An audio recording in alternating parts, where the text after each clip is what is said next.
Um pastor evangélico de um pequeno rebanho chegou à sua igreja animado, estava muito motivado para fazer o culto. A hora ia avançando, os irmãos não chegavam, estava tudo atrasado.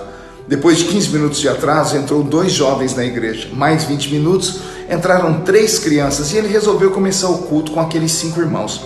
Ao decorrer da reunião, entrou um casal que se sentou nos últimos assentos da igreja.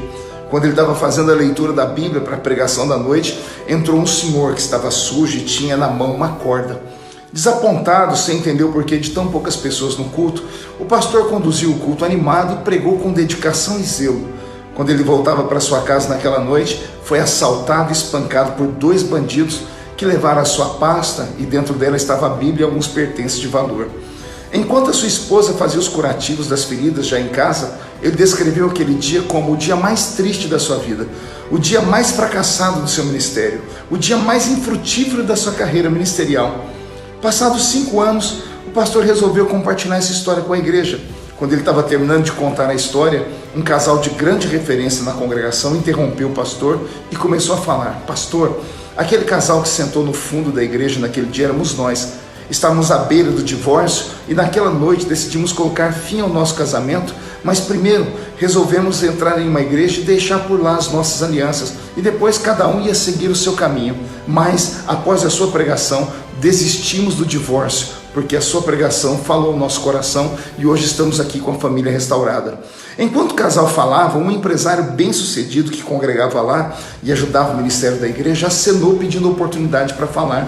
E ele disse: pastor, eu sou aquele senhor que entrou sujo com uma corda na mão. Eu estava à beira da falência, perdido nas drogas, minha família toda estava dispersa, minha esposa e filhos tinham ido embora de casa por conta das minhas agressões, e naquela noite eu tentei o suicídio, só que a corda arrebentou. Quando eu fui comprar outra corda, eu vi essa igreja aberta, decidi entrar aqui dentro mesmo sujo. Naquela noite a mensagem atingiu meu coração e eu voltei para casa com ânimo para viver, e hoje estou livre das drogas, minha família voltou para casa e eu me tornei um empresário de sucesso. Lá na porta da entrada, um diácono gritou: pastor, e eu era um daqueles 2 ladrões que o assaltaram. O outro, meu amigo, morreu naquela mesma noite quando realizávamos o 2º assalto. Naquela pasta do senhor tinha uma Bíblia e eu passei a ler a Bíblia todos os dias de manhã quando eu acordava. Depois, tocado pelo Espírito, vim a esta igreja e me converti. O pastor ficou em choque, começou a chorar junto com a congregação. Afinal, aquela noite que ele considerava ter sido um fracasso foi uma noite de milagres.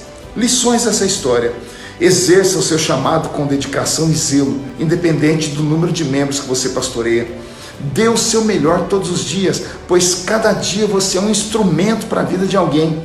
Nos dias mais ruins da sua vida, alguém ainda pode ser atingido e você ser bênção na vida dessa pessoa.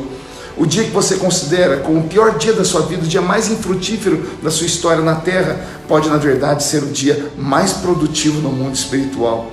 Deus usa as circunstâncias ruins da vida para produzir grandes vitórias. E por último, nunca diga: hoje Deus não fez nada, só porque os seus olhos nada viram. Existem coisas acontecendo no mundo espiritual. A sua chamada e o seu ministério não vieram da horizontal, vieram da vertical. Quem te chamou foi Deus, e quem chama, cuida.